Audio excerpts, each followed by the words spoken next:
Hello friends, this is Twinkle and welcome to the channel. पिछला video में हम लोग समझे थे types of accounts and rules of debiting and crediting. इस वीडियो में हम लोग अकाउंट्स के कुछ बेसिक टर्म्स समझेंगे एंड किस अकाउंट से रिलेटेड है वो जानेंगे, यानी किस अकाउंट के अंडर आएगा। वीडियो में आगे बढ़ने से पहले एक इम्पॉर्टेंट बात हमें ध्यान में रखना है कि हम लोग सब कुछ बिजनेस के पर्सपेक्टिव से देखेंगे, क्योंकि बिजनेस एक सेपरेट एंटिटी है एंड उसका एक अपना आइडेंटिटी है separate from its owner. Owner और बिजनेस का साथ में कोई लेना देना नहीं है। अब आप लोग सोचेंगे ऐसा क्यों है, तो मैंने आपको फर्स्ट क्लास में बताया था कि अकाउंट्स के कुछ कंसेप्ट्स हैं। उन्हीं अकाउंटिंग कंसेप्ट में से एक कंसेप्ट है अकाउंट एंटिटी कंसेप्ट या फिर बिजनेस एंटिटी कंसेप्ट, जिसमें बताया गया है कि business is treated as a unit separate from its owner. Now let us understand the basic terms.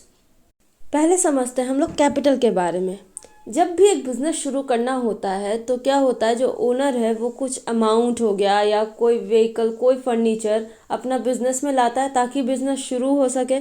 बिना अमाउंट के, बिना किसी पैसे के, बिना फर्नीचर्स के बिजनेस तो शुरू नहीं हो सकता है। तो क्या होता है, जब एक इंसान बिजनेस स्टार्ट करता है तो वो पैसा हो गया या मशीनरी हो गया या कोई गाड़ी हो गया, वो बिजनेस में ला रहा है, यानी वो बिजनेस में इन्वेस्ट कर रहा है। तो बिजनेस स्टार्ट करते वक्त जो भी सामान ओनर ला रहा है उसको हम लोग कैपिटल कहते हैं। तो हम लोग क्या कह सकते हैं, capital refers to the amount or anything invested by the proprietor or the owner in the business enterprise. अब ये क्वेश्चन है कि जो कैपिटल है ये किस अकाउंट के अंडर आएगा, वेदर नॉमिनल, रियल और पर्सनल अकाउंट। कैपिटल यानी कि ओनर क्या कर रहा है, बिजनेस में सामान दे रहा है या पैसा दे रहा है, तो और बिजनेस ओनर से पैसा ले रहा है या सामान ले रहा है, तो और ओनर क्या है, giver, and owner is a person. इसका मतलब capital will come under personal account. अब समझते हैं ड्राइंग्स के बारे में। बिजनेस किसका होता है, ओनर का होता है। वो उसमें कैपिटल इन्वेस्ट करता है, तो कभी कभी उससे पैसे या गुड्स का ज़रूरत पड़ सकता है तो वो निकालता है बिजनेस से पर्सनल यूज़ के लिए। So we can say that drawing refers to any cash or value of goods withdrawn by the owner for personal use or any private payments out of business funds. यानी business का पैसा से अगर हम अपना कोई भी पर्सनल एक्सपेंसेस दे रहे हैं तो वो आएगा ड्राइंग्स के अंडर। अब आता है कि ड्राइंग्स किस अकाउंट में आएगा।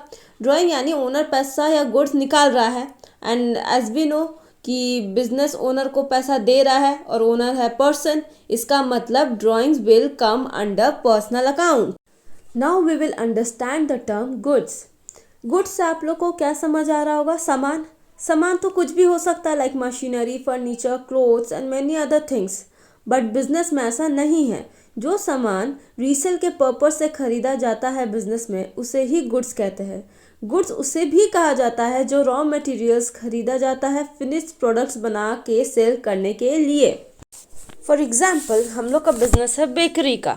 हम लोग खरीदे मैदा, then baking soda, sugar, cake और ब्रेड और भी आइटम्स बनाने के लिए। तो उन सबको क्या करेंगे, हम लोग सेल करेंगे बना के। तो मैदा, शुगर, बेकिंग सोडा, ये सब अपने लिए क्या है, रॉ मटेरियल, जिससे कि हम लोग फिनिश्ड प्रोडक्ट बना के सेल करेंगे। तो ये जो मैदा, शुगर और बेकिंग सोडा वगैरह क्या हो गया, हमारे लिए गुड्स हो गया।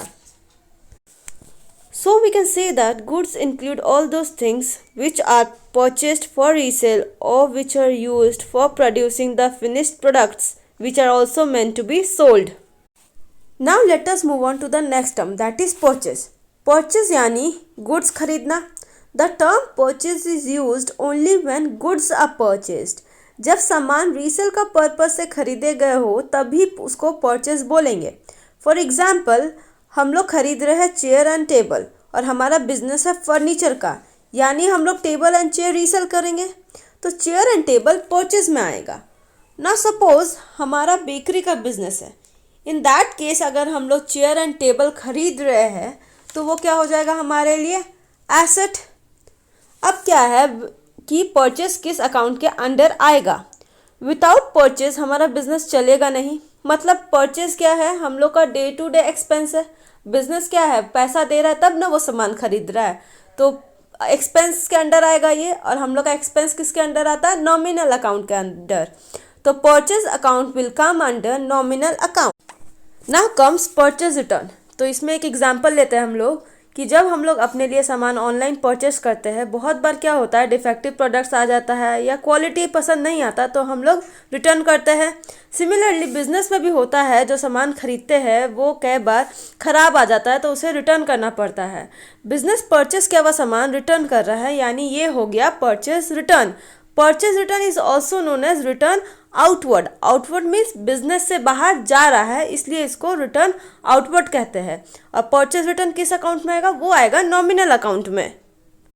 Now come sales. सेल्स मतलब गुड्स बेचना।